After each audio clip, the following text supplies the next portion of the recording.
নমস্কার, সবাই কেমন আছেন? আজকে আমি একটি অন্যরকম রেসিপি নিয়ে চলে আসলাম।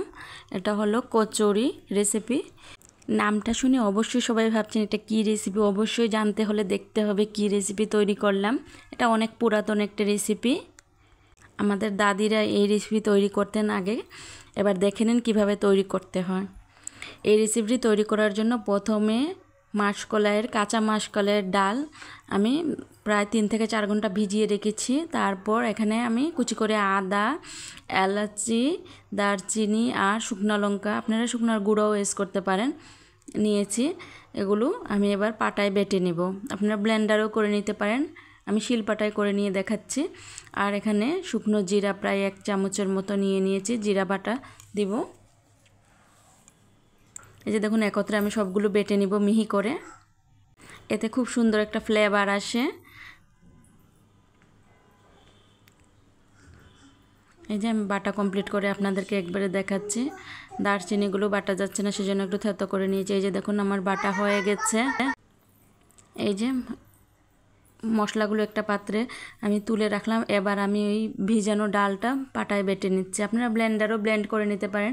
এখানে বেশি জল ইউজ করা যাবে না, যত শুকনো শুকনো করে বাটা যায়। বেটে নিয়েছি। এবার আমি একটি পাত্রে পরিমাণ মতো আটা নিয়েছি। ময়ানের জন্য অল্প পরিমাণ তেল দিয়ে দিয়েছি, দিয়ে ভালোভাবে ময়ান করে নিতে হবে। এখানে লবণ দিয়ে দিব পরিমাণ মতো। এই যে আপনারা আপনাদের পরিমাণ অনুযায়ী দিয়ে দিবেন। যে লবণ দিয়ে ভালোভাবে ময়ানটা করে নিতে হবে। এখানে আপনাদের বাসায় যদি হিং থাকে সেটা দিতে পারেন, আমি সামান্য পরিমাণে হিং দিয়েছি। এবার আমি বেটে রাখা ডাল আর মশলাটুকু দিয়ে দিব সেই আটাতেই।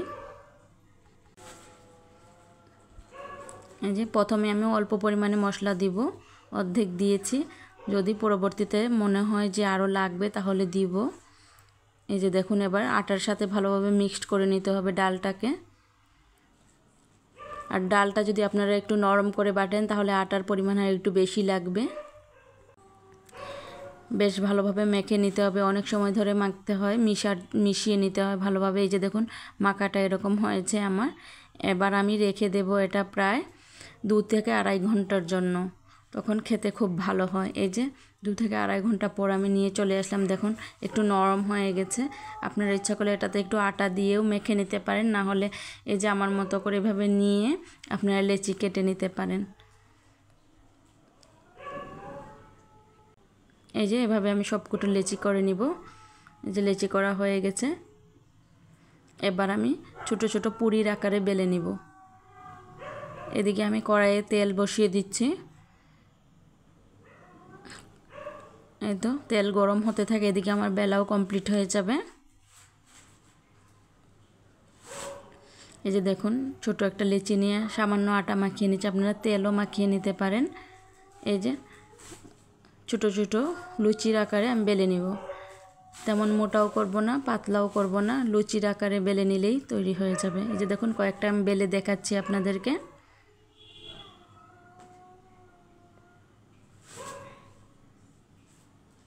রেখে দেওয়ার কারণে একটু নরম হয়ে গেছে। আপনারা একটু শুকনো ময়দা দিয়ে মেখে নিলেও হবে, আপনারা তেল দিয়েও বেলে নিতে পারেন। আমি শুকনো ময়দা দিয়েই বেললাম। এই যে দেখুন, পুরুত্বটাকে এরকম হবে, দেখিয়ে দিলাম আপনাদেরকে। এই যে আমার বেলা হয়ে গেছে, এদিকে তেলও গরম হয়ে গেছে। এই যে দেওয়ার সাথে সাথে দেখবেন ফুলে যাবে পুরির মতো। এই যে দেখুন, পুরির মতো করে ঘুরিয়ে ঘুরিয়ে ভেজে নেবেন, আর লাল লাল করে ভেজে নিতে হবে। এই যে দেখুন কীভাবে ফুলে গেছে। এইভাবে উল্টে পাল্টে লাল লাল করে ভেজে নিতে হবে। এটা খেতে কিন্তু খুবই ভালো লাগে, আপনারা অবশ্যই বাড়িতে ট্রাই করে দেখবেন।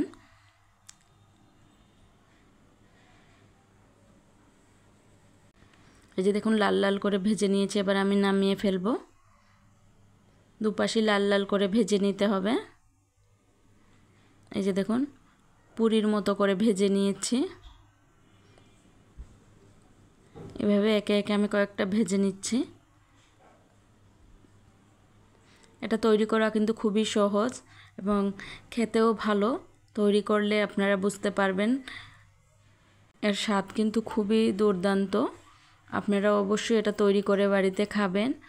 আর এটা চা দিয়ে খেতে কিন্তু খুবই ভালো লাগে। সকালের নাস্তা হিসাবে আপনারা রাখতে পারেন এই রেসিপি।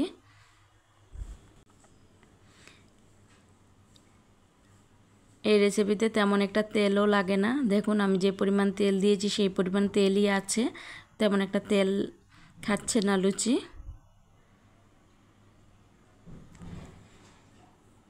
আর দেওয়ার সাথে সাথে ফুলে যাচ্ছে কীরকম।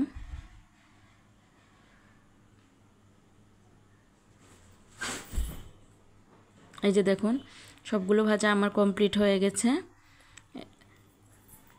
আপনারা বাসায় অবশ্যই তৈরি করবেন, দেখবেন খুবই ভালো লাগে খেতে। চা দিয়ে খেতে পারেন, বিকালের নাস্তা হিসেবে রাখতে পারেন, সকালের নাস্তা হিসেবেও রাখতে পারেন, খুবই ভালো লাগে। থ্যাংক ইউ সবাইকে।